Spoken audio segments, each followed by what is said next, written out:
Good morning to all of you. Welcome again in your chemistry class. Let's continue chapter number 13 organic chemistry and amines. और amines में भी हमारा जो topic चल रहा था वो चल रहा था इसकी केमिकल प्रॉपर्टीज़, जिसमें से फर्स्ट जो केमिकल प्रॉपर्टी थी जिसको हम क्या कहते हैं बेसिक नेचर, वो हमने डिस्कस कर लिया था।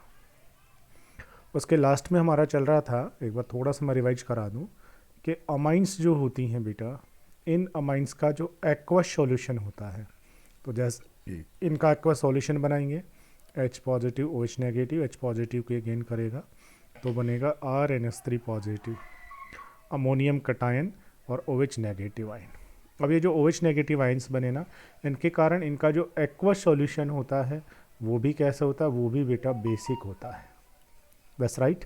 अब ये बेसिक है, इसको हम प्रूव कैसे करें तो ऐसे हम प्रूव कर सकते हैं बेटा कि अमाइन का ये जो एक्वस सॉल्यूशन है, इस अमाइन के एक्वस सॉल्यूशन में क्या होगा, OH नेगेटिव आयन्स होंगे। It is the aqueous solution of amine. अगर इसके अंदर हम यहाँ से फेरिक क्लोराइड डाल दें तो बेटा ये एक्वस सॉल्यूशन फेरिक क्लोराइड के साथ रिएक्ट कर लेता है, और फेरिक क्लोराइड के साथ रिएक्ट करके क्या बना देता है, देखिएगा ये आपके पास में एक्वस सॉल्यूशन, ये फेरिक क्लोराइड, तो फेरिक क्लोराइड पर 3 Cl है ना बेटा, तो यहाँ से 3 जो मॉलिक्यूल हैं बैलेंस करना है, इसलिए रिएक्ट कर लेंगे।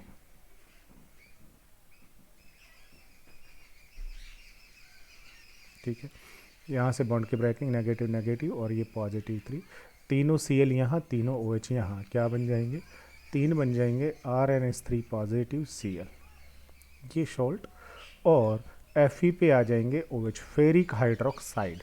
और ये जो फेरिक हाइड्रोक्साइड बनता है बेटा, इस फेरिक हाइड्रोक्साइड का रेड ब्राउन प्रेसिपिटेट बन जाता है, रेड ब्राउन प्रेसिपिटेट बन जाता है। ये रेड ब्राउन प्रेसिपिटेट बनना अपने आप में क्या प्रूव करता है, अपने आप में ये प्रूव करता है कि aqueous solution of amine is basic.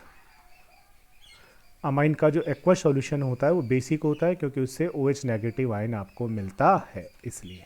ठीक है ना, तो फेरिक क्लोराइड से हम प्रूव कर सकते हैं। इसको हम ऐसा ना लिख करके ऐसा भी लिख सकते हैं बेटा, ये जो मैंने फेरिक हाइड्रोक्साइड अभी लिखा FeOH का होल थ्राइस, इसको ऐसा भी लिख सकते हैं, ये एक फेरिक हाइड्रोक्साइड है, ये दूसरा फेरिक हाइड्रोक्साइड है बेटा।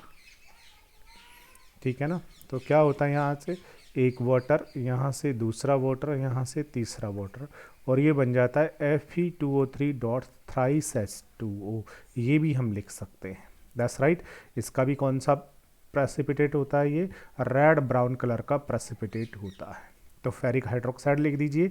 अगर आप ये नहीं लिखते हैं तो इसकी जगह लिख सकते हैं Fe2O3 dot thrice H2O, that is hydrated ferric oxide, that is hydrated ferric oxide.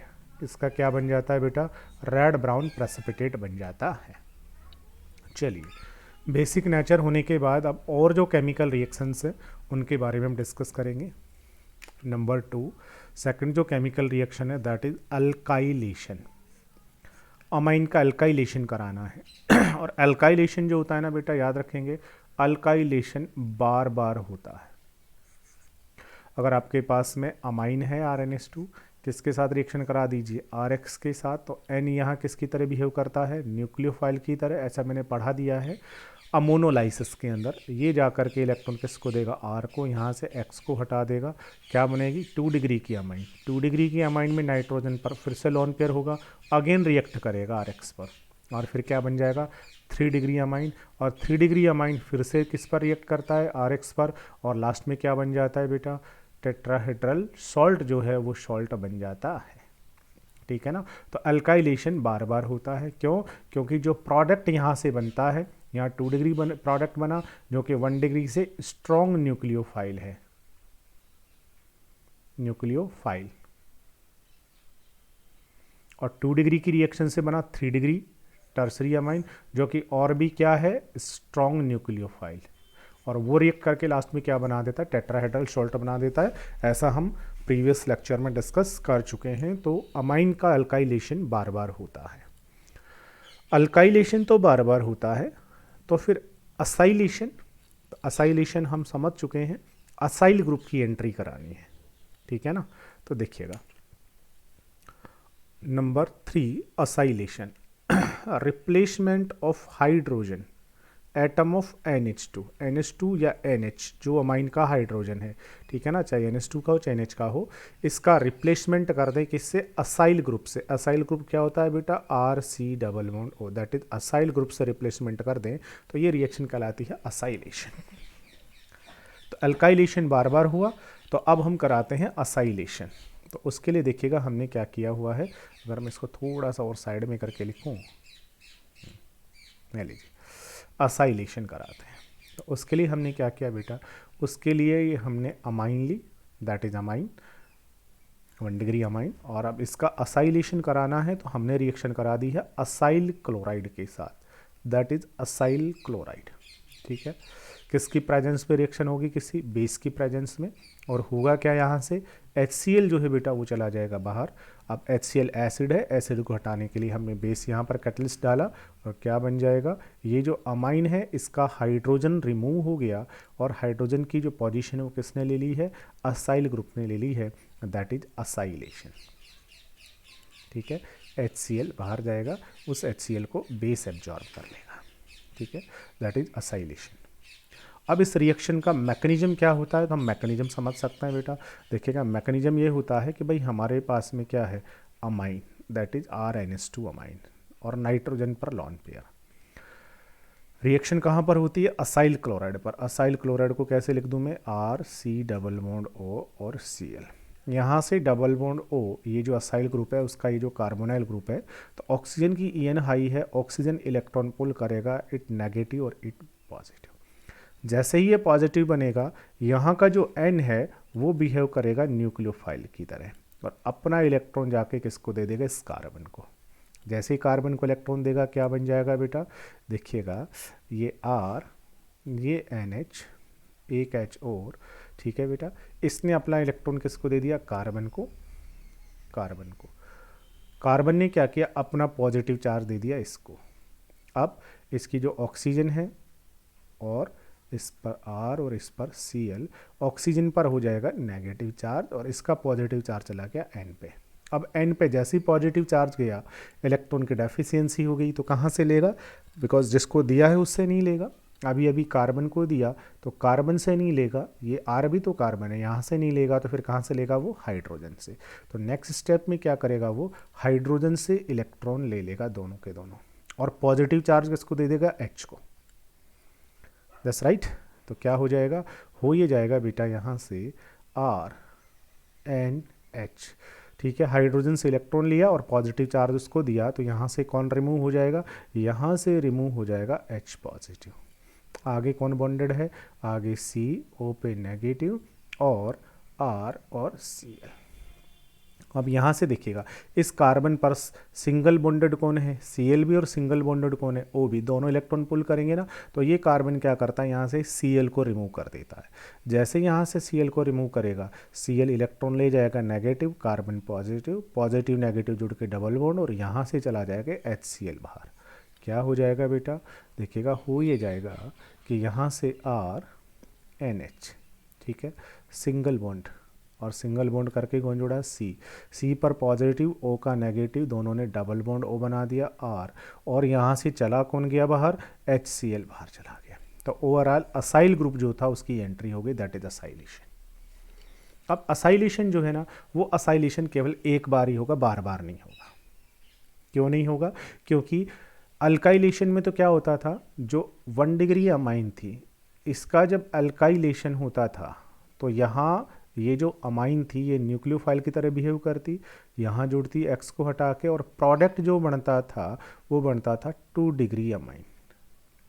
ठीक है, और 2 डिग्री अमाइन फॉर 1 डिग्री से भी स्ट्रॉन्ग न्यूक्लियोफाइल है, ये उससे भी क्या है, स्ट्रॉन्ग न्यूक्लियोफाइल, इसलिए वो अगेन रिएक्ट करता था एक और RX पर, इसलिए वो एक और RX पर अगेन रिएक्ट करता था, स्ट्रॉन्ग न्यूक्लियोफाइल है। ठीक है, इसलिए अगेन रिएक्ट करता था। इसी तरीके से जब 1 डिग्री अमाइन आपके पास में, या अमाइन आपके पास में असाइलेशन हो गया, प्रोडक्ट बन गया, उस प्रोडक्ट में भी देखिएगा नाइट्रोजन पर लोन पेयर है, तो ये अगेन रिएक्ट कर सकता है, फिर से इसका असाइलेशन हो सकता है। लेकिन नहीं होगा। क्यों नहीं होगा? क्योंकि अगर आप फिर से असाइलेशन कराना चाहते हो तो फिर से आपको रिएक्शन करानी पड़ेगी RCOCl पर। दस राइट, फिर से आपको असाइलेशन करानी पड़ेगी RCOCl पर। असाइलेशन कराएंगे, ऑक्सीजन इलेक्ट्रॉन खींचेगा और become negative, carbon become positive, और यहाँ से नाइट्रोजन अपना इलेक्ट्रॉन इसको डोनेट करेगा, फिर से असाइलेशन हो जाएगा, बट फिर से असाइलेशन नहीं होगा। तो बेटा असाइलेशन जो है वो बार बार नहीं होगा। क्यों? क्योंकि जैसे ही ये न्यूक्लियोफाइल की तरह बिहेव करेगा, इसको इलेक्ट्रॉन देगा। अब इसके पास लॉन पेयर तो है, but it can't behave like nucleophile. It can't behave like nucleophile. इसके ऊपर लॉन पेयर है, बट इसके ऊपर जैसे ही ये असाइल ग्रुप जुड़ते ही अब ये न्यूक्लियोफाइल की तरह बिहेव नहीं कर सकता। न्यूक्लियोफाइल की तरह बिहेव नहीं कर सकता तो दूसरे मॉलिक्यूल पर फिर से रिएक्ट नहीं कर पाएगा। अगेन इसका असाइलेशन फिर से नहीं हो सकता। अगर आप सोचे इसका फिर से असाइलेशन हो जाए, यहाँ से HCl ये जो बाहर चला जाए और एक और असाइल ग्रुप इसके ऊपर जुड़ जाए RN, और इसके ऊपर दो असाइल ग्रुप जो हैं वो जुड़ जाएं C double bond OR, C double bond OR, ऐसा नहीं होगा। क्यों? क्योंकि ये जो N है ना, ये N यह न्यूक्लियोफाइल की तरह बिहेव नहीं कर सकता। क्यों नहीं कर सकता? क्योंकि बेटा ये जो असाइल आपका प्रोडक्ट बना हुआ है, ये जो आपका अमाइड प्रोडक्ट बन गया अब असाइल से, ये जो प्रोडक्ट बना है इसमें क्या है? RNH C double bond O और R। ठीक है, इसमें N पे लॉन पेयर है, बट ये अपना लॉन पेयर नहीं दे सकता। क्यों? क्योंकि बेटा ये जो आपका अमाइड प्रोडक्ट बना है इसके अंदर होता है रेजोनेंस। कैसे रेजोनेंस होता है? ये ऑक्सीजन यहाँ से इलेक्ट्रॉन पुल करेगी, नेगेटिव पॉजिटिव, और फिर नाइट्रोजन अपना लोन पेयर इस कार्बन को दे देगा, जिससे क्या बन जाएगा बेटा? RNHC। O ने इलेक्ट्रॉन लिया नेगेटिव, यहाँ पॉजिटिव आया, नाइट्रोजन अपना इलेक्ट्रॉन इसको डोनेट करेगा, ये पॉजिटिव चार्ज इसको दे देगा। तो इस तरीके से ये जो आपका अमाइड या ये जो असाइल डेरिवेटिव प्रोडक्ट बन गया, इसमें रेजोनेंस होता है, और रेजोनेंस होने के कारण नाइट्रोजन जो है ना बेटा, due to resonance nitrogen gain a positive charge, therefore electron density on nitrogen decreases and hence it can't donate their electron to another molecule of acyl chloride, therefore it can't behave like a nucleophile. ये किसकी तरह behave नहीं कर सकता? Nucleophile की तरह behave नहीं कर सकता। क्यों? Due to resonance. रेजोनेंस से क्या हुआ? नाइट्रोजन का electron C double bond O के पास आ गया, जिससे क्या हो गया? Electron density on nitrogen decreases. Nitrogen पर इलेक्ट्रॉन की डेंसिटी डिक्रीज हो गई है, इसलिए it can't behave like nucleophile. Further nucleophile की तरह बिहेव नहीं करेगा, इसलिए फर्दर असाइलेशन नहीं होगा, but alkylation further and further होता रहता है। अब आप इसे यहाँ से एग्जाम्पल से समझ सकते हैं। ये हमारे पास में इथाइल अमाइन है C2H5NH2। ठीक है, यहाँ से ये आपके पास CH3COCl एसिटाइल क्लोराइड है, यहाँ से O ने इलेक्ट्रॉन को पुल किया। ठीक है बेटा, O नेगेटिव, कार्बन पॉजिटिव, जैसे पॉजिटिव बना N ने अपना इलेक्ट्रॉन डोनेट किया, पॉजिटिव चार्ज आ गया N के ऊपर। अब N पे जैसे पॉजिटिव आएगा, इलेक्ट्रॉन की डेफिशिएंसी ये कहाँ से लेगा? H से, यहाँ से H चला जाएगा, फिर O से यहाँ आ जाएगा, यहाँ से Cl चला जाएगा, HCl बाहर, दोनों के बीच में डबल बॉन्ड O बन जाएगा, असाइलेशन हो जाएगा। ठीक है, ये नेक्स्ट एग्जाम्पल, यहाँ पर भी N अपना इलेक्ट्रॉन किसको देगा? इसको देगा। ठीक है, ये बॉन्ड ब्रेक होगा, वापस से यहाँ से Cl, यहाँ से चला जाएगा और आपका ये बन जाएगा। याद रखने वाली बात ये है कि असाइलेशन फर्दर एंड फर्दर नहीं होगा, ओनली एक बार होगा। क्यों? Due to resonance. अब देखिएगा, असाइलेशन जो होता है इसका मतलब है entry of acyl group. Acylation हम दो तरीके से करा सकते हैं। यहाँ हमने कराया है बाई असाइल हैलाइड, यहाँ हमने किससे कराया? Acyl halide. इसके अलावा असाइलेशन जो है बेटा, ये हम एसिटिक एनहाइड्राइड से भी करा सकते हैं। ये जो हमारे पास में CH3COCOCH3 दैट इज एनहाइड्राइड, तो एनहाइड्राइड, और वो भी हमने एसिटिक या इथेनोइक एनहाइड्राइड लिया है, इससे भी हम असाइलेशन करा सकते हैं।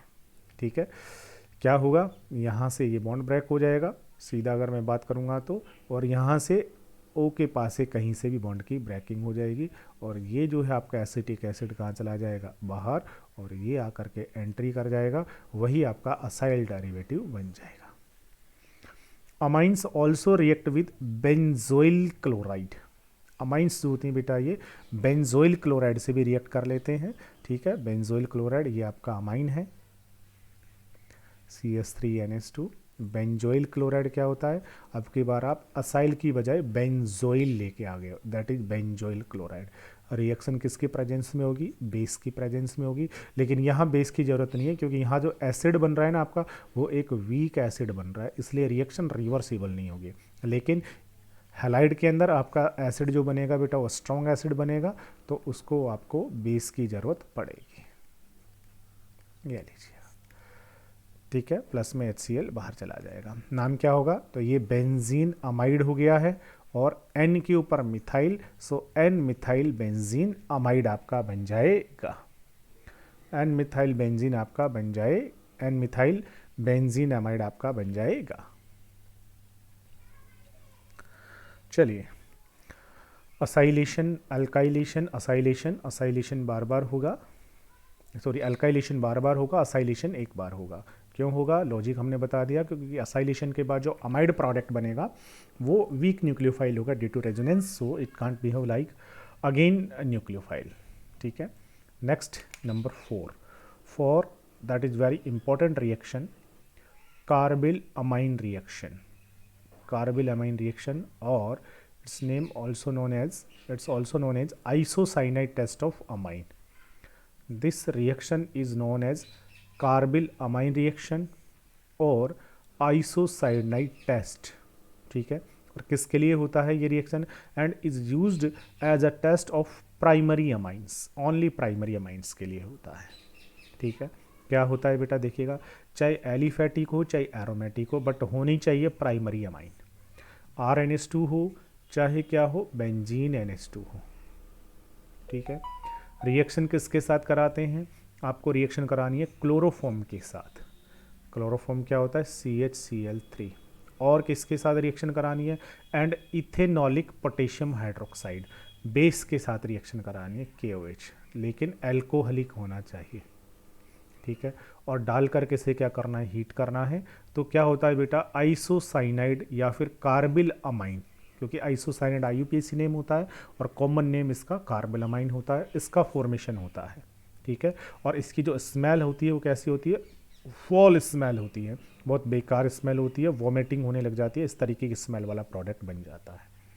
डाल के हीट करेंगे तो बेटा यहाँ से देखिएगा क्या होगा, जो KOH है उस KOH के बस ये याद रखना है 3 मॉलिक्यूल रिएक्ट कर लेंगे, हो गया, प्रोडक्ट बन जाएगा। बेटा देखो क्या हो जाएगा, यहाँ से 3 Cl से 3 KCl, 3 KCl, OH यहाँ से 1 2 3, H कितना है, H1 ये रहा, 2 ये रहा, 3H 3 OH, तो 3 यहाँ से वाटर, और बन क्या गया है, और यहाँ से बन गया है बेटा ये बेंजीन। बेंजीन सीधा किससे जुड़ा है, N से, और फिर N के बाद यहाँ कौन है, N के बाद यहाँ से बचा है C, बाकी सब कुछ बाहर गया, benzene NC, that is phenyl isocyanide, that is phenyl isocyanide, phenyl isocyanide आपका बन जाएगा बेंजीन NC। या RNH2 आपने लिया है तो आपका बन जाएगा RNC, alkyl isocyanide. That reaction is known as carbylamine reaction और आइसोसाइनाइड टेस्ट फॉर अमाइंस। अब इसकी लिमिटेशन क्या है, इसकी लिमिटेशन है बेटा, ये रिएक्शन केवल 1 डिग्री के अमाइन से शो करेंगे, only 1 degree amine, either aliphatic और एरोमेटिक। ठीक है, for example CH3 CH2 NH2, that is ethyl amine, reaction with chloroform CHCl3 and heated with alcoholic base KOH3। ठीक है, क्या होगा, यहाँ से बेटा सारे के सारे OH, सारे के सारे K, सारे Cl और सारे के सारे H सब बाहर चले जाएंगे। क्या बन जाएगा, CH3 CH2 NC, propane isocyanide, that is propane isocyanide, इसे हम प्रोपेन आइसोसाइनाइड कहेंगे। इस यूनिट को जब IUPAC नाम लिखेंगे ना तो इसके अंदर आपको कंसीडर करना पड़ेगा प्रोपेन आइसोसाइनाइड नहीं, propane isonitrile. That is propane isonitrile. या फिर इसको बोलेंगे इथाइल आइसोसाइनाइड, कॉमन नेम लिखोगे तो इथाइल आइसोसाइनाइड, या आईयूपीसी नाम लिखोगे तो प्रोपेन आइसोनाइट्राइल। चलिए, कार्बाइल रिएक्शन हो गई। तो सबसे पहला बेसिक नेचर, फिर अल्काइलेशन, असाइलेशन। असाइलेशन भी हम 2-3 तरीके से करा सकते हैं, एसिड क्लोराइड के साथ में, दूसरा एसिटिक एनहाइड्राइड के साथ में, और बेंजाइल क्लोराइड के साथ में। Next, that is very important reaction, reaction with nitrous acid number 5। Reaction with nitrous acid. Nitrous acid क्या होता है आपको पता हो तो, नाइट्रस एसिड होता है HNO2, और आपको पता है HNO2 जो होता है बेटा नाइट्रस एसिड बना बनाया नहीं मिलता, इसको इन सिटू करना पड़ता है, मतलब रिएक्शन के ड्यूरिंग बनाना पड़ता है। ठीक है, कैसे बनाते हैं? तो इसको बनाने के लिए बेटा हम क्या करते हैं, NaNO2 ले करके और उसका रिएक्शन करा देते हैं HCl के साथ में। तो रिएक्शन होगा यहाँ से NaCl बाहर, और क्या बन जाता है HNO2 नाइट्रस एसिड। ठीक है, नाइट्रस एसिड बनाया नहीं मिलेगा, इसे बनाना पड़ेगा by the help of NaNO2 and HCl। HNO2 आपका बन जाएगा। देखिएगा, nitrous acid is prepared in Situ from a mineral acid and sodium nitrite. Sodium nitrite आपको लेना है NaNO2, और मिनरल एसिड HCl या H2SO4 के साथ या HNO3 के साथ रिएक्ट करा देंगे तो आपका नाइट्रस एसिड आपका बन जाएगा। अब सबसे पहला जो रिएक्शन है वो है प्राइमरी एलिफेटिक अमाइन के साथ में, और दूसरी जो रिएक्शन है वो होगी हमारी एरोमेटिक एलिफेटिक अमाइन के, एरोमेटिक प्राइमरी अमाइन के साथ में। प्राइमरी एलिफेटिक अमाइन के साथ में नाइट्रस एसिड रिएक्ट करता है, react with nitrous acid to form aliphatic diazonium salt which being unstable liberate nitrogen gas quantitatively and alcohols, और क्या बना देता है बेटा, अल्कोहल बना देता है। रिएक्शन को हम समझ लेते हैं, देखिएगा। अगर मान लीजिए हमने एलिफेटिक अमाइन लिया प्राइमरी RNH2, किसके साथ रिएक्शन करानी है, नाइट्रस एसिड। नाइट्रस एसिड कहाँ से आएगा, बनाना पड़ेगा, कैसे बनाएंगे, NaNO2 प्लस HCl से। दोनों की रिएक्शन से क्या बनेगा यहाँ पर, HNO2। बस एक चीज़ याद रखनी है, यहाँ HCl हम थोड़ा एक्सेस में डालते हैं, तो जितना यहाँ से HNO2 बनेगा वो, और बचा हुआ HCl भी रिएक्शन में पार्टिसिपेट कर लेगा। टेम्परेचर कितना रखना है, बहुत कम रखना है, 0 से लेकर के 5 degree Celsius, it mean 273 to 278 kelvin का अप्रॉक्स टेम्परेचर रखेंगे। क्या होगा यहाँ से बेटा, सारा वाटर बाहर चला जाएगा, पानी निकालने के लिए H और OH, तो यहाँ से HOHH सब बाहर चले गए, क्या बन जाएगा, RN2Cl, that is diazonium salt, और वाटर चला गया बाहर। अब क्या होगा, अब इसको जैसे ही हम थोड़ा सा टेम्परेचर अप्लाई करेंगे,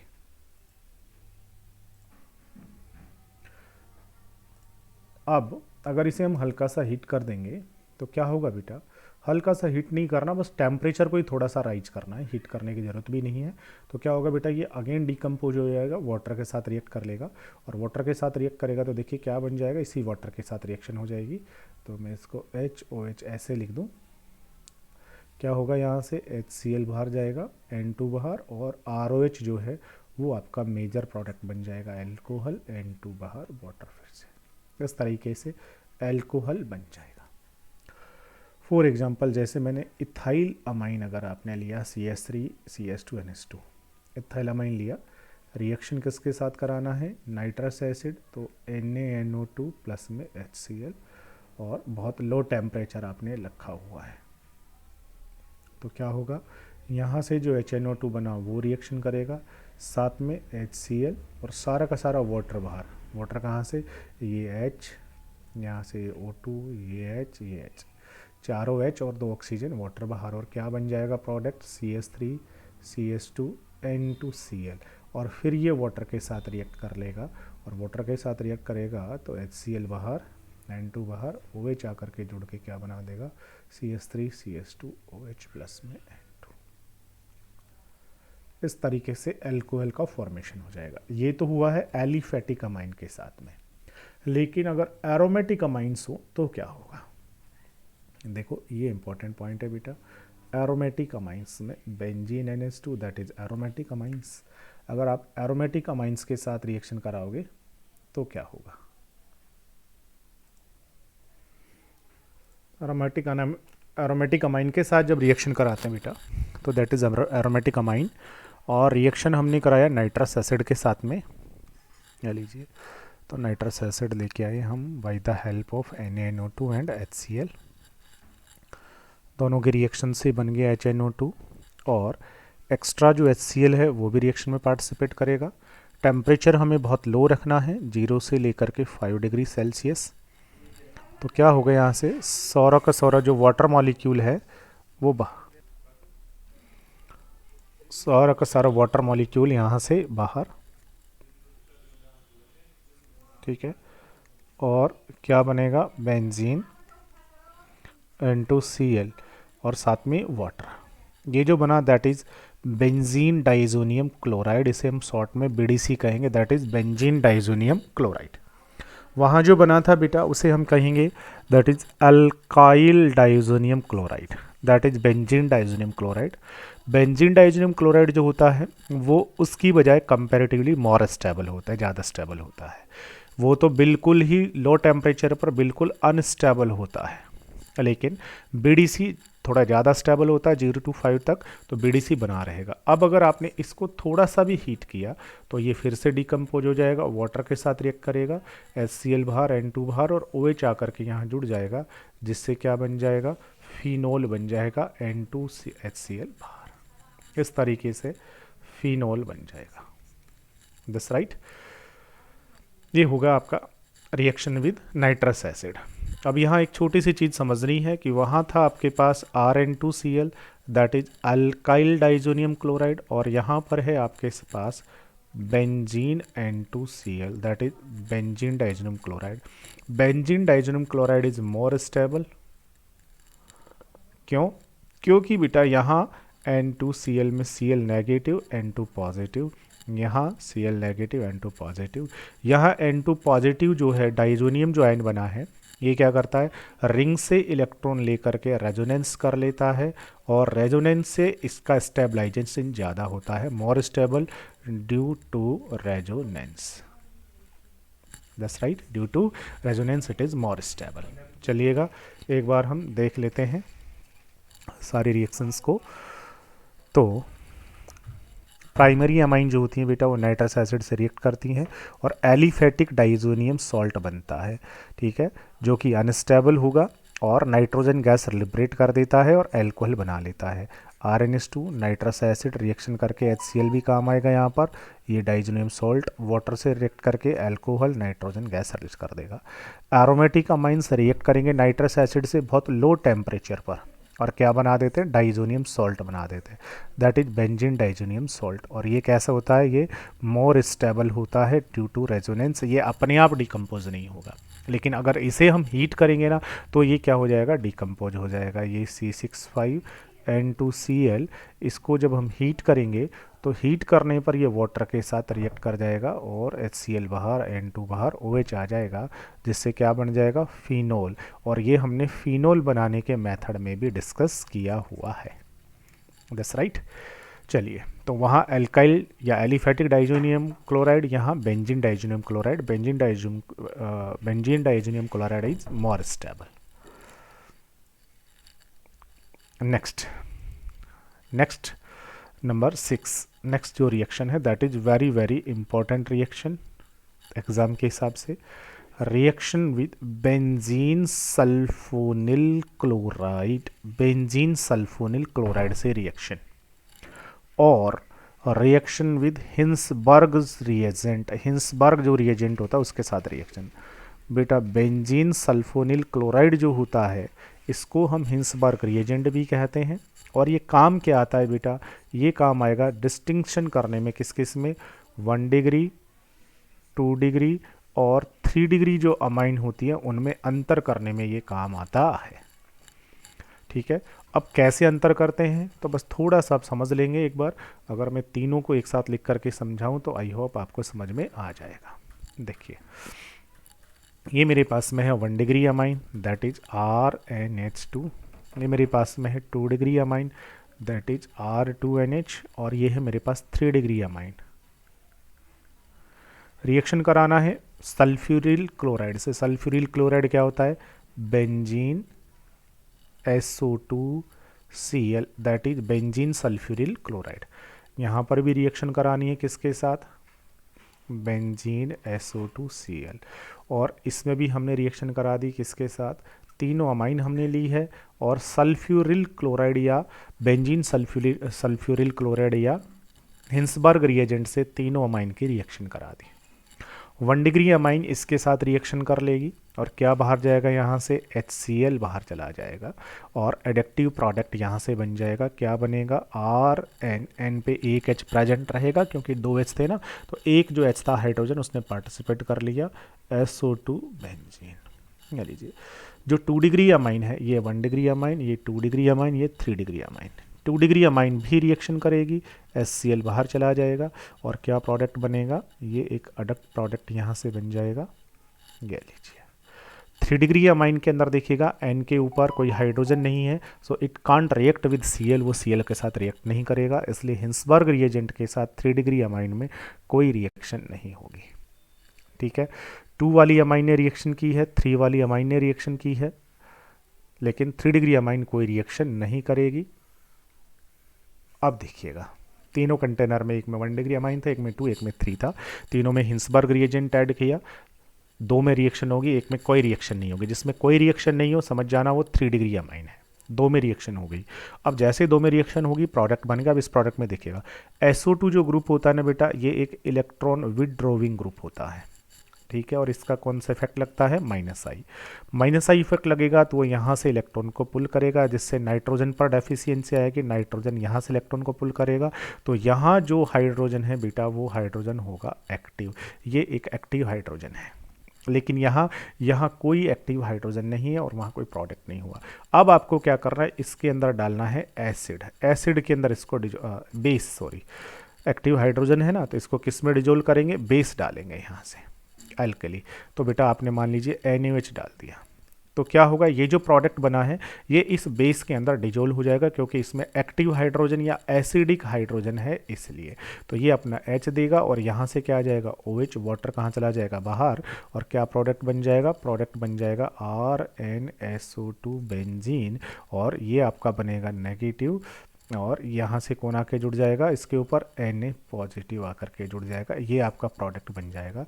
लेकिन जब इसको हम बेस में डिजोल्व करेंगे NaOH के अंदर, तो बेटा ये इसके साथ रिएक्ट नहीं करेगा, इसका मतलब ये बेस में डिजोल्व नहीं होगा। ठीक है ना, अनडिजोल्व रह जाएगा। और ये बेस के साथ रिएक्ट कर लेगा, इसका मतलब बेस में क्या हो जाएगा? डिजोल्व हो जाएगा, डिजोल्व इन बेस। ठीक है, और वो तो कोई रिएक्शन ही नहीं करेगा। इस तरीके से हम तीनों टाइप की जो अमाइंस है, उन तीनों टाइप की अमाइंस को हम सेपरेट भी कर सकते हैं और इनको डिस्टिंग्विश भी कर सकते हैं। 1 डिग्री की, 2 डिग्री, 3 डिग्री तीनों अमाइन है, तीनों के अंदर हिंसबर्ग रिएजेंट डालना है। 3 डिग्री अमाइन कोई रिएक्शन नहीं करेगा, टर्सरी अमाइन, बट 1 और 2 रिएक्ट करेंगे, दोनों से प्रोडक्ट बनेगा। अब जो प्रोडक्ट बना है उसको आपको बेस के अंदर डिजोल्व करना है एल्कली में। 1 डिग्री का जो प्रोडक्ट है वो डिजोल्व हो जाएगा, 2 डिग्री का प्रोडक्ट डिजोल्व नहीं होगा। ठीक है ना, इस तरीके से हम इन दोनों का डिस्टिंग्विश कर सकते हैं। विद प्राइमरी अमाइन के साथ क्या होगा? 1 डिग्री अमाइन के साथ बेंजीन सल्फोनिल क्लोराइड यील्ड क्या बनेगा? N ethyl benzene sulphonyl amide आपका बन जाएगा। ये आपकी 1 डिग्री अमाइन है, ये आपका हिंसबर्ग रिएजेंट है, रिएक्शन होगी, HCl बाहर चला गया, ये लीजिए। तो आपका इथाइल अमाइन तो है ही, ठीक है। उस इथाइल अमाइन में क्या हुआ है? N जो है ये आपका बन गया है यहाँ से सल्फोनिल अमाइड। अब जो बन गया ना ये पूरा सल्फोनिल अमाइड और उसके ऊपर इथाइल जुड़ गया है, तो N ethyl benzene sulphonyl amide. और ये जो बना है ये सॉल्यूबल इन एल्कली, एल्कली में सॉल्यूबल होगा क्योंकि इसमें एसिडिक हाइड्रोजन है। The hydrogen attach to nitrogen, nitrogen पर जो हाइड्रोजन अटैच्ड होता है सल्फोनिल अमाइड के अंदर इज स्ट्रांगली एसिडिक होता है due to presence of strong electron withdrawing sulphonyl group, hence it is soluble in alkali, तो ये एल्कली में सॉल्युबल होता है 1 डिग्री अमाइन का प्रोडक्ट। बट 2 डिग्री अमाइन की अगर हम बात करेंगे तो देखिएगा सेकेंडरी जो अमाइन होती है बेटा, ये सेकेंडरी अमाइन भी बेंजीन सल्फोनिल क्लोराइड के साथ रिएक्ट करेगी, तो ये आपके पास 2 डिग्री अमाइन है।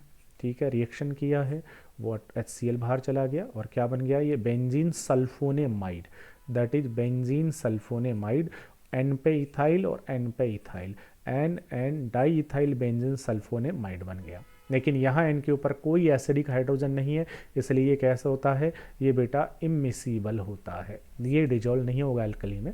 Since N diethyl benzene sulphonamide does not contain any hydrogen atom attached to nitrogen atom, it is not acidic and hence insoluble in alkali. और tertiary amine जो होता है वो तो हिंसबर्ग रिएजेंट से रिएक्ट ही नहीं करता है।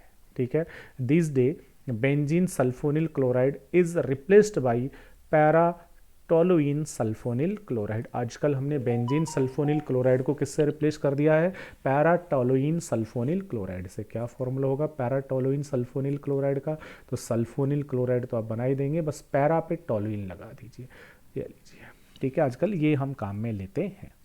ये हो गई है chemical properties of amine, amine की chemical properties. Basic nature previous video में डिस्कस किया, उसके बाद फिर हमने आज अल्काइलेशन पढ़ा है, अल्काइलेशन अगेन एंड अगेन हुआ, फिर हमने पढ़ा है असाइलेशन, असाइलेशन एक बार होगा रेजोनेंस के कारण से। ठीक है, अगेन एंड अगेन नहीं होगा। असाइलेशन हम 3 तरीके से करा सकते हैं, बाई एसाइल क्लोराइड करा सकते हैं, बाई एसिटिक अनहाइड्राइड करा सकते हैं, और साथ में बेंजोइल क्लोराइड से भी करा सकते हैं, लेकिन उसे हम बेंजोइलेशन कहेंगे। फिर आता है कार्बल अमाइन रिएक्शन, जो कि अमाइन के टेस्ट में काम आएगी। फॉल स्मेल वाला एक प्रोडक्ट यहाँ पर बनता है आइसोसाइनाइड, केवल इसको 1 डिग्री अमाइन देंगी, चाहे वो एलिफेटिक हो चाहे एरोमेटिक हो। उसके बाद नाइट्रस एसिड से रिएक्शन, हालांकि आपके सिलेबस में प्राइमरी से ही है, तो प्राइमरी एलिफेटिक अमाइन और primary aromatic amine. Primary aliphatic amine से अल्काइल डाइजोनियम क्लोराइड बनेगा और एरोमेटिक अमाइन से बेंजीन डाइजोनियम क्लोराइड बनेगा। Benzene diazonium chloride is more stable और alkyl diazonium chloride is less stable, वो हैंड टू हैंड डिकम्पोज हो जाएगा, बट यहाँ BDC बना रहेगा। इसको अगेन हीट करेंगे तो ये वाटर के साथ रिएक्ट करके फिनॉल बना देता है, वो एल्कोहल बना देता है। Next reaction with sulphonyl chloride. Sulphonyl chloride को हम हिंसबर्ग रिएजेंट कहते हैं बेटा। ये 1 और 2 डिग्री दोनों के साथ रिएक्ट करता है, दोनों से प्रोडक्ट बनाएगा। 3 से रिएक्ट नहीं करेगा क्योंकि उस पर हाइड्रोजन नहीं है, बट 1 का प्रोडक्ट अल्कली में क्या होता है, सॉल्यूबल, 2 का प्रोडक्ट अल्कली में अनसॉल्यूबल होता है, जिससे हम इन तीनों को डिस्टिंग्विश कर सकते हैं। Okay, thank you. अब इसकी कुछ और रिएक्शन है जो कि हम नेक्स्ट लेक्चर में डिस्कस करेंगे।